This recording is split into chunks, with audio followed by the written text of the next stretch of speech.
Jay-Z here on the Rocks, and I'm joined now by Joey from the band VRSTY. And I'm excited about this interview because coming up in a couple months for our listeners on 94 Rocks here in central Minnesota, Midsummer Music Fest is coming up. And on Thursday, July 23rd, the band VRSTY is going to be on the main stage at 7 o'clock. Got Joey right now. And first of all, thanks so much for joining me. How you doing today? I'm good, man. Thank you for having me. It's early, but I'm good. It's early. Where are you at today, by the way, I should ask? New York City. Like I Okay. I live in Brooklyn, so I'm pretty much always here.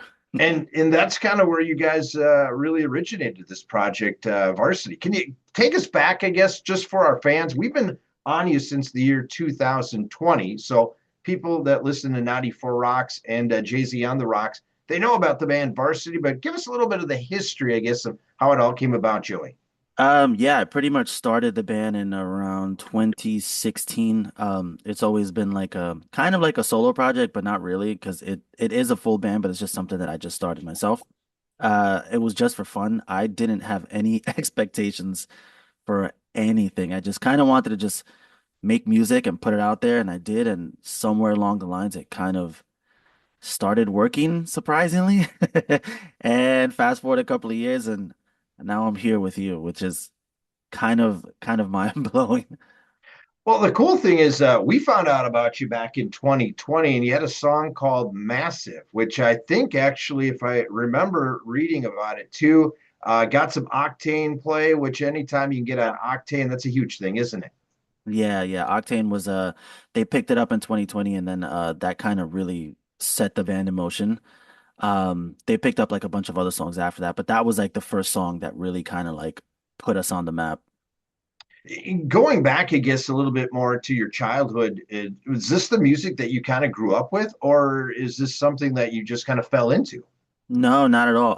I grew up just listening to like pop, R&B, and like rap and stuff like that. Obviously, I'm very influenced by like Michael Jackson and just like earlier pop music. I always wanted to do that, and then in high school, I picked up guitar and just never looked back. Is there some bands out there, I guess, that kind of influence you to go this direction of music when it comes to the active rock side of scene? Yeah, so the first two bands I ever saw live, which was completely by accident, one of my friends took me to a show. It was From First to Last with Sonny Moore and Thrice. And I fell in love with that and was like, I want to do this. I need to do this. And here you are today doing it. Here I am, hopefully doing it. Well, Hopefully doing it right. let's talk about it. Obviously, and I don't want to call you necessarily a baby band, but you're a band that's been around for a little bit, but you're an up and coming band. And of course, this is not an easy road. Everybody knows that in this industry, you go through highs, you go through lows.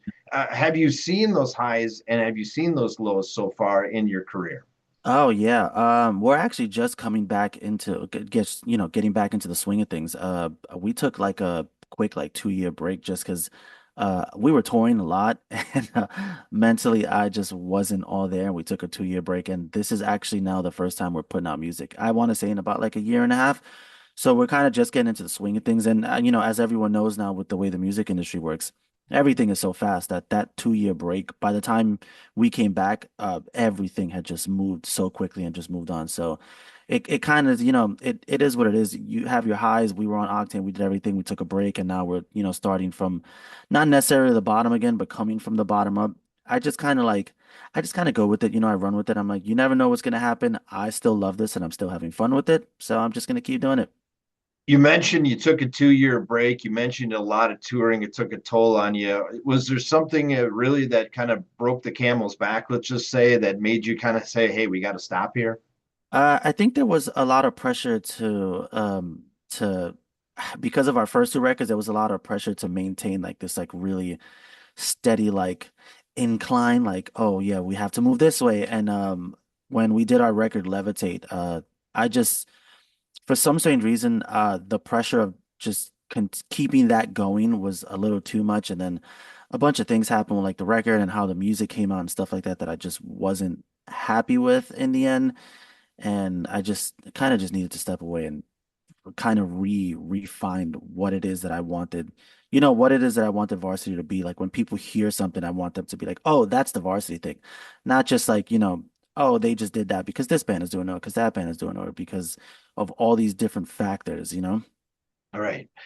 We are 5+ years removed of the pandemic, but it really changed the music industry. What did it do to varsity, I guess?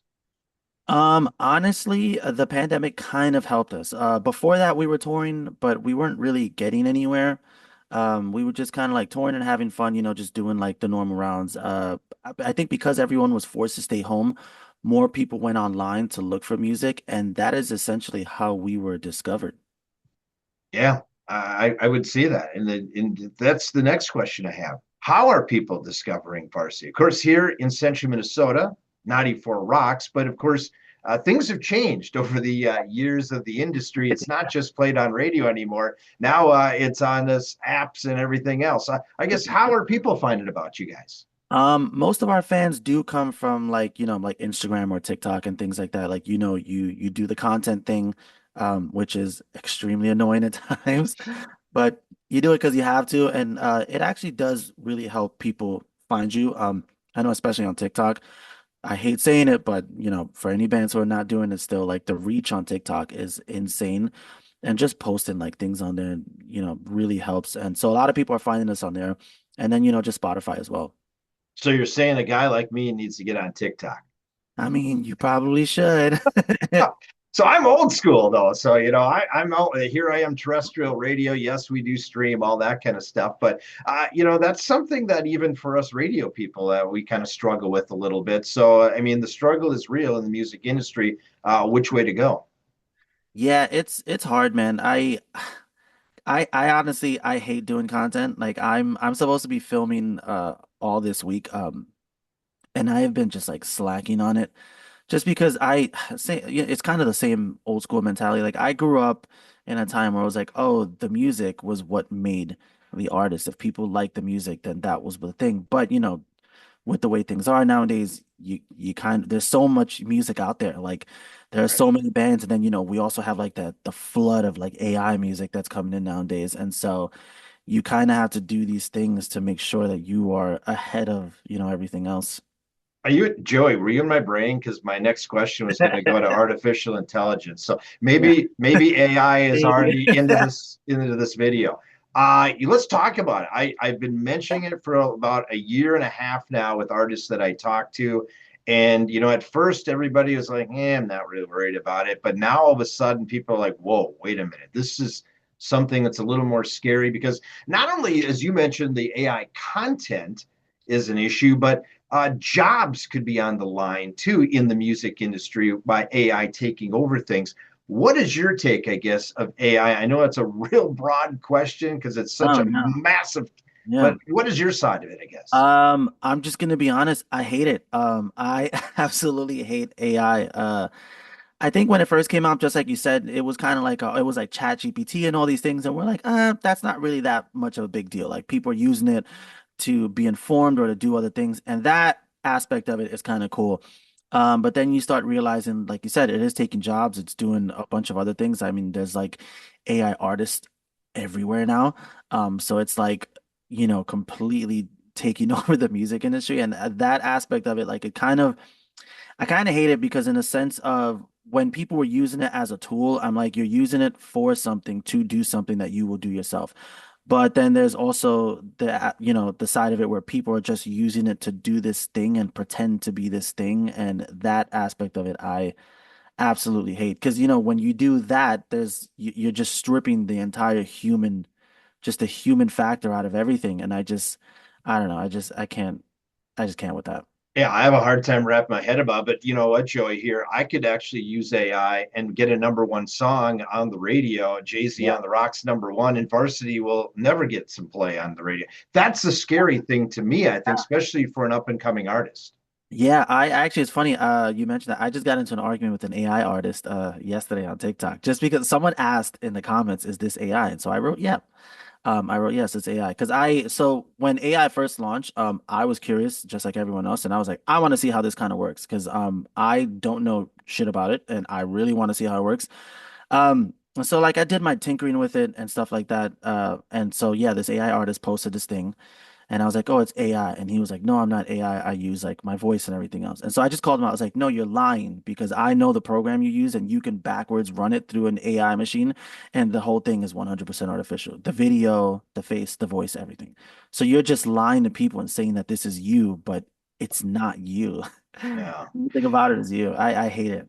So I've talked to some artists already, and I think we're going to actually have to like stamp the stuff. Like you do it, you go to the grocery store, and then you've got Yep. organic, and then you've got. I think it's going to have to be that. It's going to be organic music, AI music, and it's going to have to be categorized. The problem that I'm going to have, though, as a programmer, I'm just saying, is that I get some great AI stuff, and the people out there may be influenced by TikTok, all this kind of stuff. Going, love this stuff. It blows up, and it's like, okay, well, you kind of got to play that stuff, Yeah, right? yeah. I You mean, kind of where gotta do I play go it. on that?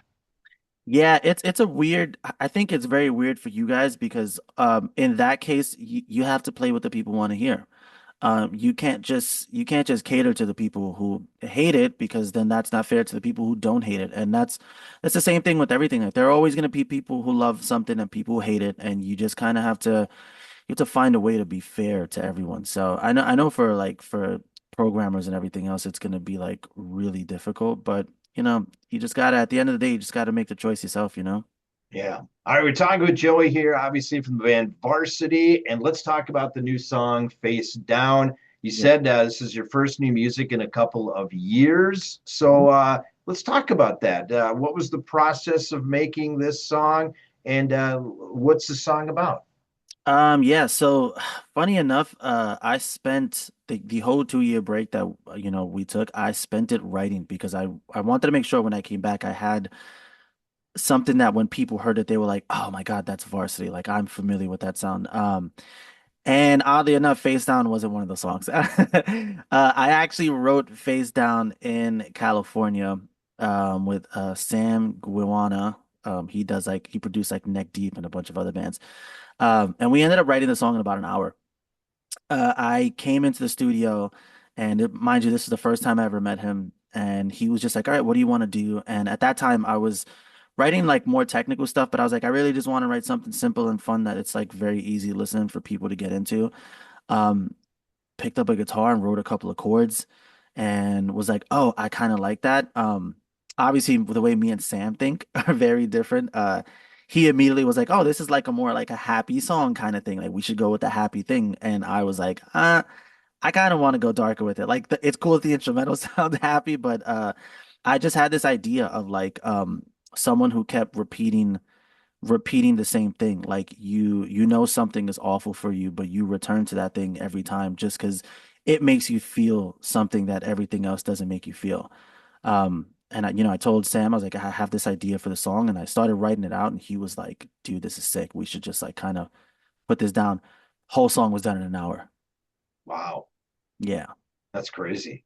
And Yeah, it was insane. And it almost didn't even come out either. When we got the demo back, I was like, I'm not sure if like this is because in your head you're like, oh, I wrote it in an hour. I must have not really cared about it. And when I showed it to the team, everyone was like, this song is a banger.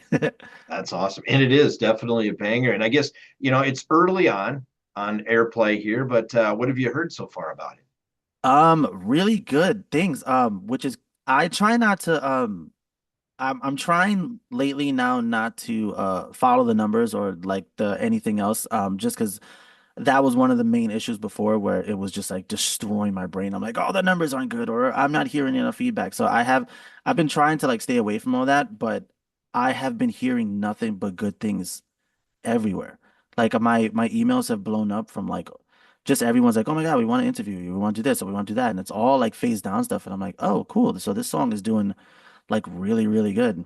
Yeah, I think it, obviously I've heard some of the other songs and there's a few ones that I kind of like, but I can definitely see this song maybe being that next song to kind of push you back into the limelight where you were Yeah. maybe a few years ago. And I think Yeah. that's kind of what you're looking for. Yeah, I mean, I don't know if I want to say that's what I'm looking for. I kind of just want to put out music that people enjoy, but at the same time, it would be nice if it did. So far though, I will say this song is doing more than I expected it to. So, I'm kind of just like riding the wave right now. All right. You got a new song. How about future album? What are we looking at here down the road? Yeah, so I wrote a bunch of music. Yeah, that's what you said.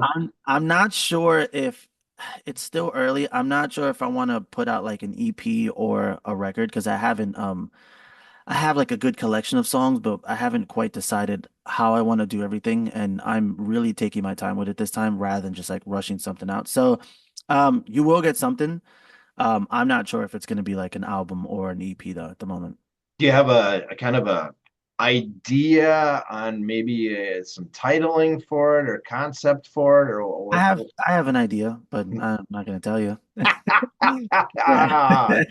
Yeah, you've been doing this too long, Joey. That's okay. It's all right. One thing that's cool though is when you put out a new song or maybe a future new album is you got to do some touring with it. And I just found out that you guys are going out with Dead and Dropout Kings. Yeah, so we oddly enough we were on tour when we were on tour with Fire from the Gods when we got Yeah. um and I'm actually really stoked about it because the guys in Dropout Kings are like some of like my best friends and I've always been a fan of Dead. So I'm like, wow, this actually kind of like it's kind of sick that that kind of came out of nowhere and now we're doing it. It's not, it's kind of a long tour, but I'm ready for it.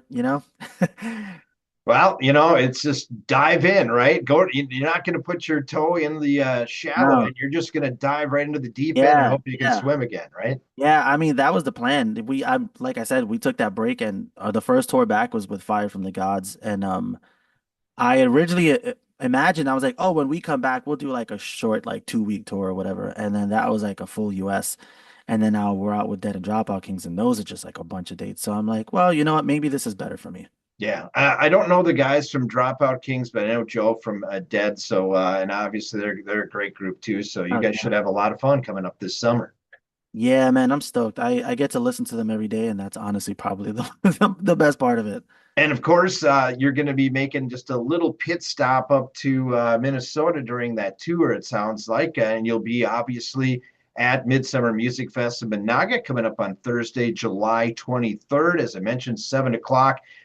You're proceeding just before Nonpoint and Dorothy. And I'm excited to see both those bands as long as, and your band too. Yeah, I'm actually really excited to see Nonpoint again too. Like they were one of the first bands that took us on tour when we first started moving and started getting traction. They were literally think this I think they were the first band. It was like them in 10 years who like were like, "Hey, we like you. We want to take you out." And anytime I get a chance to like watch that band or just hang out with them, I just fucking love it. Yeah, well, it's going to be great. That'll be a great time. Once again, it's a great venue. It's a growing festival that started with like 1,000 people. Now it's up to about 4,000. It might even be 5,000 this year. So it's growing every year, and it's a lot of fun, kind of laid back too. I think you'll enjoy it. Yeah, I think I'm gonna have a lot of fun doing it. It's also our first festival. Oh, really? Yeah, so my plan this year wasn't to play festivals because I know we were just coming back, obviously, and I'm like, well, we're just not gonna get on everything. I had no plans of doing any festival this year, and then we got that, and I'm like, oh, that's kind of sick. Yeah, that is awesome to hear. So, are you hoping in the future, maybe in 2027, to play more festivals? Yeah, the goal right now is to just do as much touring. Maybe I'll figure out what I want to do with this project, and then after that comes out, like we'll do like more touring festivals and everything else. But it's kind of cool that this is like our first one. Very cool. All right, couple more questions before we get going. What's one of the most memorable moments in your career so far? Do you have one or a couple that you can share with us? The most memorable moments. I don't know. We've had so many good ones. I can't. Uh, I don't know. I can't think of like the most memorable one because there's been so many good ones, and I feel like if I say one, it'll just be putting the other ones out. Um, Is there any encounters maybe with somebody that you had? Like, wow, that was um, really cool, or I did meet a bunch of people. I met the guys in Mudvayne. yeah, yeah. I want to say a couple of years ago. And that was like the craziest thing ever. We played. It was on tour with Nonpoint. Um, and we played in Vegas, and I had no idea who was watching. And I go into the back, and it was like some of the guys in Disturbed and some of the guys in Mudvayne. And I walked past the room because, obviously I'm just like, I'm not gonna bother anybody. Like I don't want to. Right. And I heard someone be like, "Hey, hey, hey," and I turn around and they're like, "Dude, like that was fucking sick." And I'm like, "Holy shit." And like my Nice, insides were like, "Oh," but I kind of kept it cool. That was like one of the moments that I was like, "Oh man, that's crazy." nice, The people nice. I looked up to or like listened to me and was like, "Yo, that was sick." And I'm like, "Wow." There you go. It's a good, memorable moment. What is something about your band you think everyone should know, but they don't? Everyone should know, but they don't. I'm not sure what people know or don't know about the band. Mm, I want to say the biggest thing is I think a lot of people don't know that aside from being like the vocalist of the band, I'm also the producer for the band. Oh, So I actually write and record all the instruments myself. Um, I write, record, and produce everything here in my home studio. I have like a whole studio set up, and then I show it to the guys, and then if we approve it, I take it to like other producers, like more professional producers than me, and I just redo the whole song. I don't think people know that. I think people just kind of think they're like, oh yeah, that's just the vocalist guy, and I'm like, I'm actually I do a lot more so you're than. hands on everything, basically.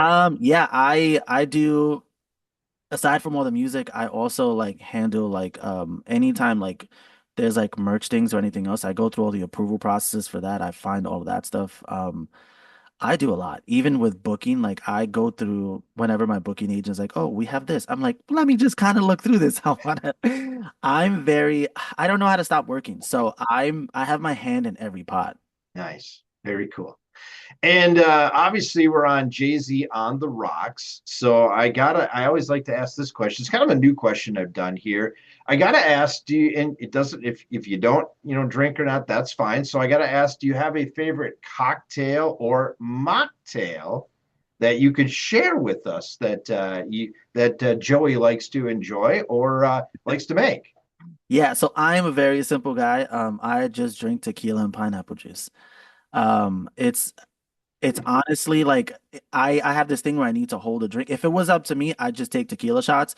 But I have a thing where I need to hold a drink. And so a while I used to drink like whiskey and Jameson and Coke and stuff like that. And then I stopped drinking Jameson and I was just taking shots of tequila. And one of my friends was like, you should put pineapple juice in that. And I was like, okay, I'll try it.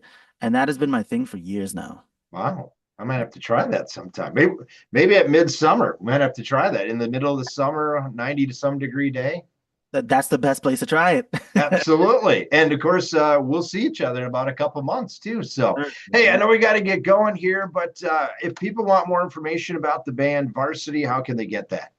Yeah, so you can find all of the information of us, so all of our music, everything online everywhere. So we're on TikTok, we're on Instagram, at varsity.nyc. We have our website, which is www.vrsty.nyc. You can also find like all of our tour dates on that. Or you can just message me and I'll spill all the beans all the time. Almost all the beans. You haven't. Yeah, I tried to get some out of you, but that's okay. Hey, Joey, I'm looking forward to seeing you up here in Minnesota. Best of luck on that tour, and we'll see you in a couple of months. Yeah, see you soon, buddy. Once again, that's Joey. That's the band Varsity. This is Jay Z on the rocks.